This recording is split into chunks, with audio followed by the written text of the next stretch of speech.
श्री राम कृष्ण वचनामृत के अगले भाग को प्रारंभ करते हैं।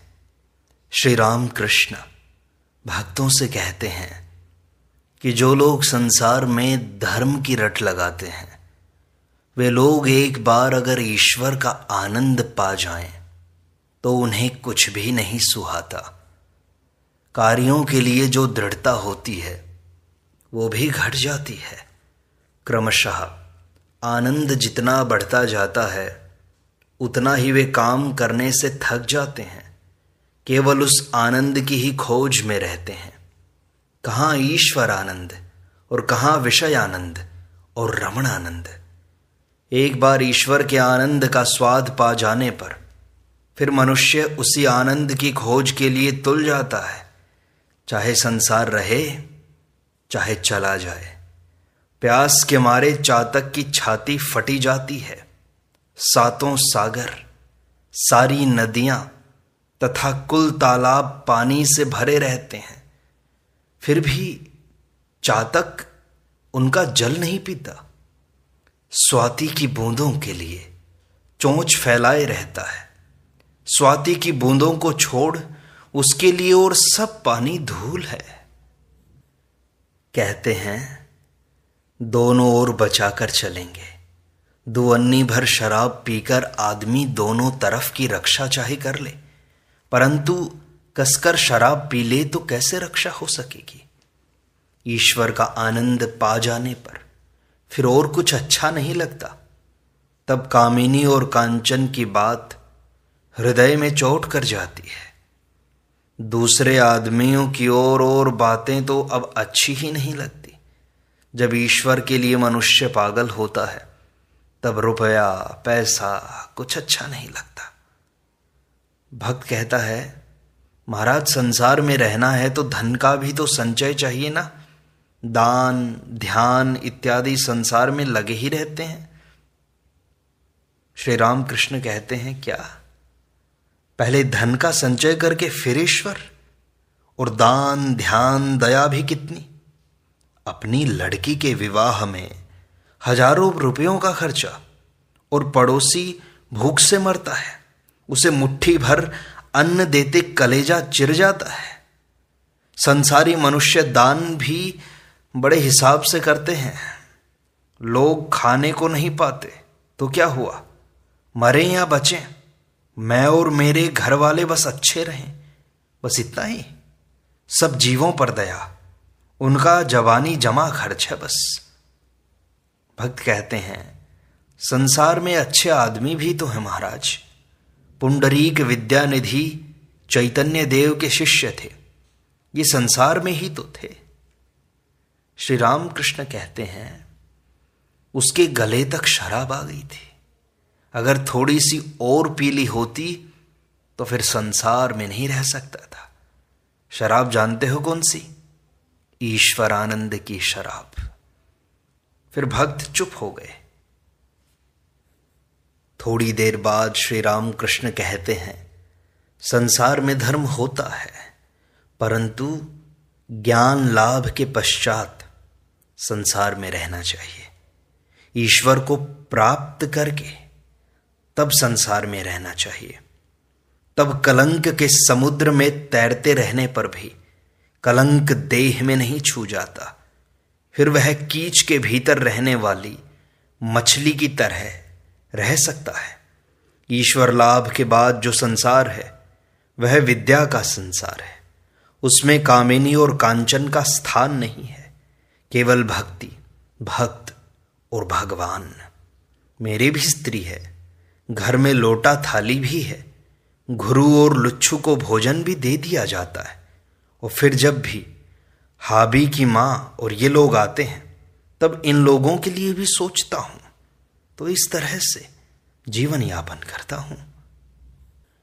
फिर थोड़ी देर बाद अवतार की बात चलने लगी।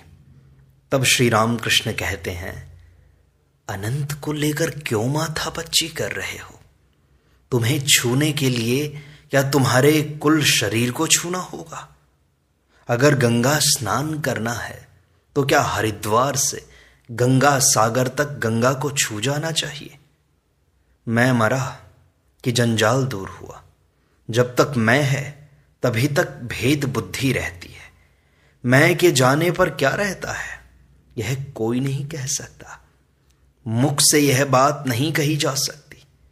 जो कुछ है बस वही है। तब कुछ प्रकाश यहां हुआ है और बचा कुचा वहां। यह कुछ मुख से नहीं कहा जाता। सच्चिदानंद सागर है, उसके भीतर मैं रूपी घट है। जब तक घट है तब तक पानी के दो भाग हो रहे हैं। एक भाग घट के भीतर है, एक बाहर है। घट फूट जाने पर एक ही पानी हो जाता है। यह भी नहीं कहा जा सकता, कहे कौन। फिर श्री राम कृष्ण भक्त से कहते हैं कि तुम तो यहां आनंद में हो ना अभी। भक्त कहता है, कहाँ महाराज, यहां से उठे नहीं कि फिर ज्यों का त्यों रह जाता है। इस समय अच्छी ईश्वर की उद्दीपना हो रही है। श्री राम कृष्ण कहते हैं, जूते पहने रहो तो कांटों के वन में कोई भय नहीं रहता। ईश्वर ही सत्य है और सब कुछ अनित्य है। इस बोध के रहने पर कामिनी और कांचन का फिर कोई भय नहीं रह जाता। फिर भक्त गिरीश श्री राम कृष्ण से पूछते हैं, महाराज एकांगी प्रेम क्या चीज है। श्री राम कृष्ण समझाते हैं, इसका अर्थ है केवल एक और से केवल प्रेम। उदाहरणार्थ, पानी बतख को ढूंढने नहीं जाता, वरन बतख ही पानी को चाहता है। प्रेम और भी कई प्रकार के होते हैं, जैसे साधारण, समंजस और समर्थ। पहला जो साधारण प्रेम है, उसमें प्रेमी केवल अपना ही सुख देखता है। वह इस बात की चिंता नहीं करता कि दूसरे व्यक्ति को भी उससे सुख है या नहीं। इस प्रकार का प्रेम चंद्रावली का श्री कृष्ण के प्रति था। दूसरा प्रेम जो सामंजस्य रूप होता है, उसमें दोनों एक दूसरे के सुख के इच्छुक होते हैं। यह एक ऊंचे दर्जे का प्रेम है। परंतु तीसरा प्रेम सबसे उच्च है। इस समर्थ प्रेम में प्रेमी अपनी प्रेमिका से कहता है, तुम सुखी रहो, मुझे चाहे कुछ भी हो। राधा में यह प्रेम विद्यमान था। श्री कृष्ण के सुख में ही उन्हें सुख था। गोपियों ने भी यह उच्च अवस्था प्राप्त कर ली थी। जानते हो गोपियां कौन थी? श्री रामचंद्र जी उस घने जंगल में घूमते थे जिसमें 7,000 ऋषि रहते थे। वे सब श्री राम जी को देखने के लिए बड़े उत्सुक थे। उन्होंने उन सब पर एक दिव्य दृष्टि डाल दी। कुछ पुराणों का कथन है कि बाद में वे ही सब ऋषि वृंदावन में गोपियों के रूप में अवतीर्ण हुए। भक्त पूछता है, महाराज अंतरंग किसे कहते हैं? श्री राम कृष्ण कहते हैं, मैं एक उदाहरण देकर समझाता हूं। एक सभा मंडप में भीतर भी खंबे होते हैं और बाहर भी। अंतरंग भीतर वाले खंभों के सदृश हैं, जो सदैव गुरु के समीप रहते हैं। वे अंतरंग कहलाते हैं। ज्ञानी अपने लिए न तो ईश्वर का रूप चाहता है, न ही अवतार। श्री रामचंद्र जी जब वन में घूम रहे थे तो उन्होंने कुछ ऋषियों को देखा। ऋषियों ने बड़े स्नेह से उनका अपने आश्रम में स्वागत किया और कहा, प्रभु आज तुम्हारे दर्शन प्राप्त करके हमारा जीवन कृतकृत्य हो गया। पर हम जानते हैं कि तुम दशरथ के पुत्र हो। भरद्वाज तथा अन्य ऋषि तुमको ईश्वरीय अवतार कहते हैं, पर देखो हमारा दृष्टिकोण वह नहीं है। हम तो निर्गुण निराकार सच्चिदानंद का ध्यान करते हैं। श्री राम यह सुनकर प्रसन्न हुए और मुस्कुरा दिए। ओह, मुझे भी कैसी कैसी मानसिक परिस्थितियों में से होकर गुजरना पड़ा। मेरा मन कभी कभी निराकार परमेश्वर में लीन हो जाता था। कितने ही दिन मैंने इस अवस्था में बिताए। मैंने भक्ति और भक्त का भी त्याग कर दिया था। मैं जड़वत हो गया था। मुझे अपने सिर तक का ध्यान नहीं था। मैं मरणासन्न हो गया था। तब तो मैंने रामलाल के चाची को अपने पास रखने का सोचा था। मैंने अपने कमरे से सभी चित्रों को हटाने के लिए कह दिया। जब मुझे बाह्य ज्ञान प्राप्त हुआ तब मेरा मन उस अवस्था से उतरकर साधारण अवस्था पर आ गया।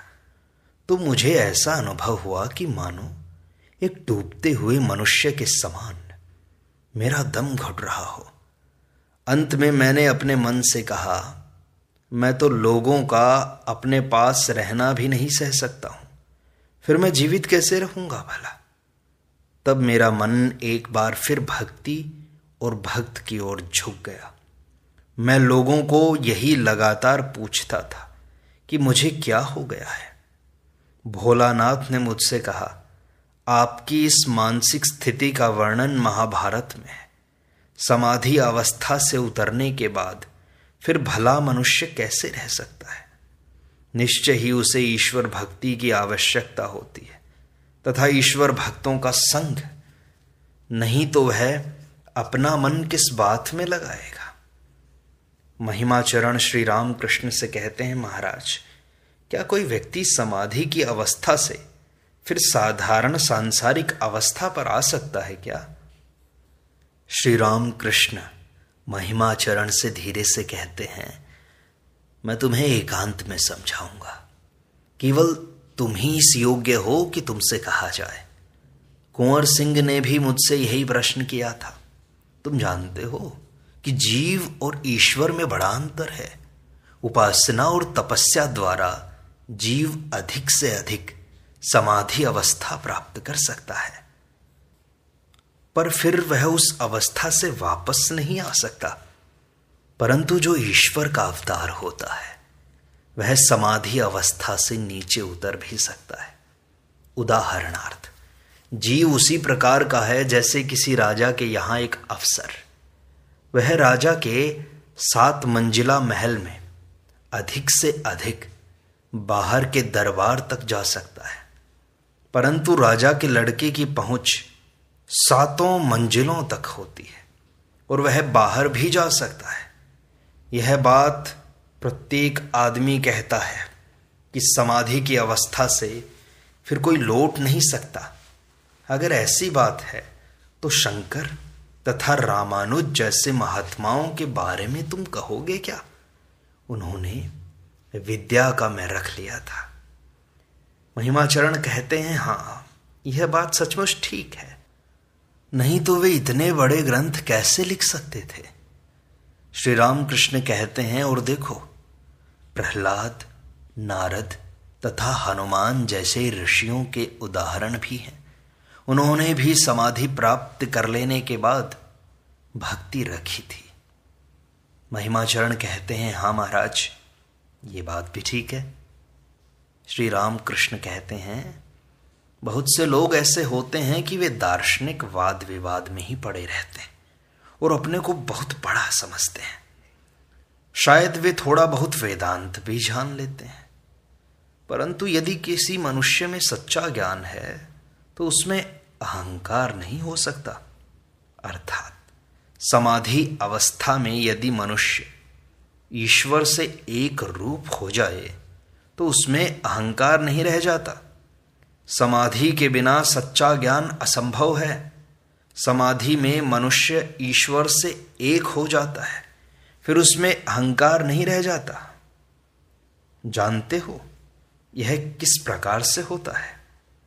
देखो, जैसे दोपहर को सूरज बिल्कुल ठीक सिर पर होता है, उस समय यदि तुम अपने चारों ओर देखो तो तुम्हें अपनी परछाई नहीं दिखाई देगी। इसी प्रकार तुम में ज्ञान अथवा समाधि प्राप्त कर लेने के बाद अहंकार की परछाई नहीं रह जाती।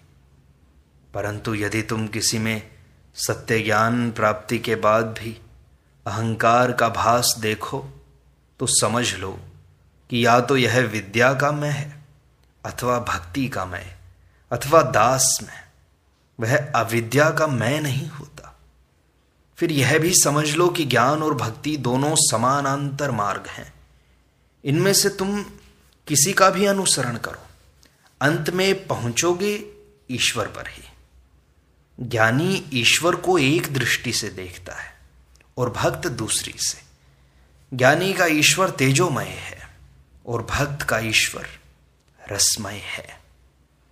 भवनाथ श्री राम कृष्ण के पास ही बैठे ये सब बातें सुन रहे थे। भवनाथ श्री राम कृष्ण से कहते हैं, महाराज क्या मैं एक प्रश्न पूछूं आपसे? चंडी को मैं ठीक से नहीं समझ सका। उसमें ऐसा लिखा है कि जगदम्बा सब जीवों का संहार करती है, इसका क्या अर्थ है महाराज? श्री रामकृष्ण कहते हैं, यह सब उनकी लीला है। यह विचार मेरे मन में भी आया करता था, पर बाद में मैं समझ गया कि ये सब माया है। उत्पत्ति और संहार ईश्वर की माया है। फिर अगले दिन हाजरा महाशय से अहंकार की बात होने लगी। किसी कारण से दक्षिणेश्वर के काली मंदिर से हाजरा को चले जाना पड़ा था। नरेंद्र कहते हैं, हाजरा अब मानता है कि उसे अहंकार हो गया था। श्री रामकृष्ण इस पर कहते हैं, इस बात पर विश्वास न करना। दक्षिणेश्वर में फिर से आने के लिए उस तरह की बातें कह रहा होगा। नरेंद्र केवल यही कहता है कि हाजरा तो बड़ा अच्छा है। नरेंद्र कहते हैं, मैं अब भी कहता हूं महाराज। श्री रामकृष्ण कहते हैं, क्या इतनी बातें सुनने पर भी? नरेंद्र कहते हैं, दोष उसमें कुछ ही हैं, परंतु गुण उसमें बहुत से हैं। श्री रामकृष्ण कहते हैं, हाँ निष्ठा है उसमें। उसने मुझसे कहा, अभी तो मैं तुम्हें नहीं सुहाता, परंतु पीछे से फिर मुझे खोजना होगा। श्री रामपुर से अद्वैत वंश का एक गोस्वामी आया हुआ था। दक्षिणेश्वर में 2-1 रात रहने की उसकी इच्छा थी। मैंने उसकी खातिर की और उससे रहने के लिए कहा। हाजरा ने कहा, इसे खजांची के पास भेज दो। उसके इस तरह कहने का मतलब यह था कि कहीं वह गोस्वामी कुछ मांग बैठे तो हाजरा के हिस्से से ही न देना हो। मैंने कहा, क्यों रे? उसे गोस्वामी समझकर मैं तो लंबा दंडवत करता हूं और तू संसार में रहकर कामिनी और कांचन लेकर अब कुछ जप करके इतना अहंकार कर रहा है। तुझे लज्जा नहीं आती? सत्वगुण से ईश्वर मिलते हैं, रजोगुण और तमोगुण ईश्वर से अलग कर देते हैं। सत्वगुण की उपमा सफेद रंग से दी गई है, रजोगुण की लाल और तमोगुण की काले रंग से। मैंने एक दिन हाजरा से पूछा, तुम बताओ किसमें कितना सत्वगुण है? उसने कहा, नरेंद्र को 16 आना और मुझे 1 रुपया 2 आना। मैंने अपने लिए पूछा, मुझमें कितना है? उसने कहा, तुम्हारी तो ललाई अभी हट रही है, तुम्हें 12 आना है। ऐसा सुनकर सब लोग हंस पड़े। कुल मिलाकर बात यह है कि थोड़ी भी कामना के रहते ईश्वर को कोई पा नहीं सकता। धर्म की गति सूक्ष्म है।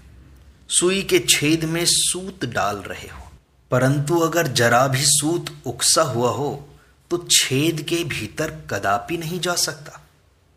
30 साल तक लोग माला फेरते रहते हैं, फिर भी कुछ नहीं होता। क्यों? क्योंकि निष्ठा नहीं है।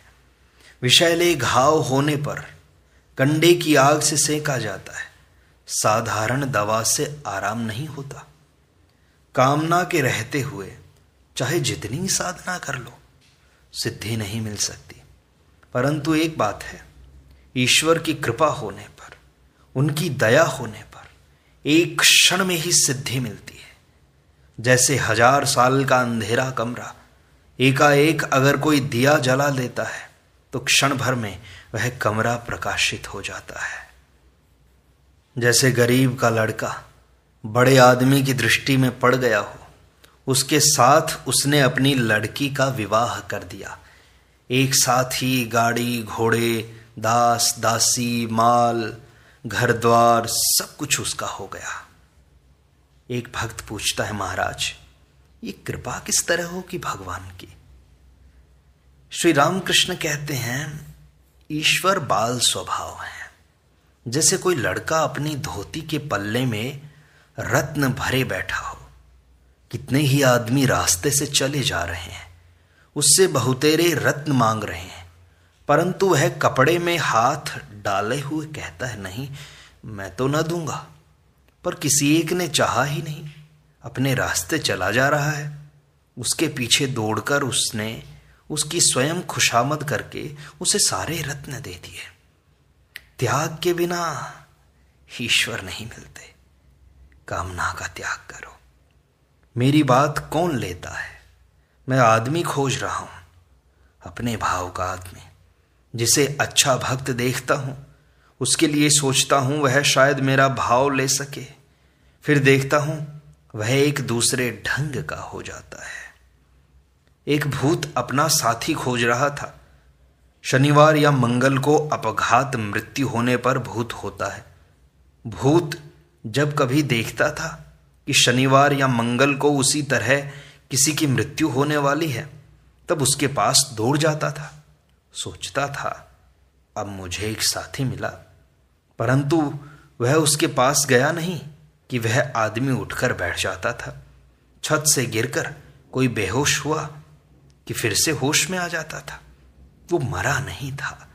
इसी तरह मेरे पास भी लोग आते हैं और मैं सोचता हूं कि इनका अहंकार मिट गया, लेकिन उनका अहंकार तो फिर जाग जाता है।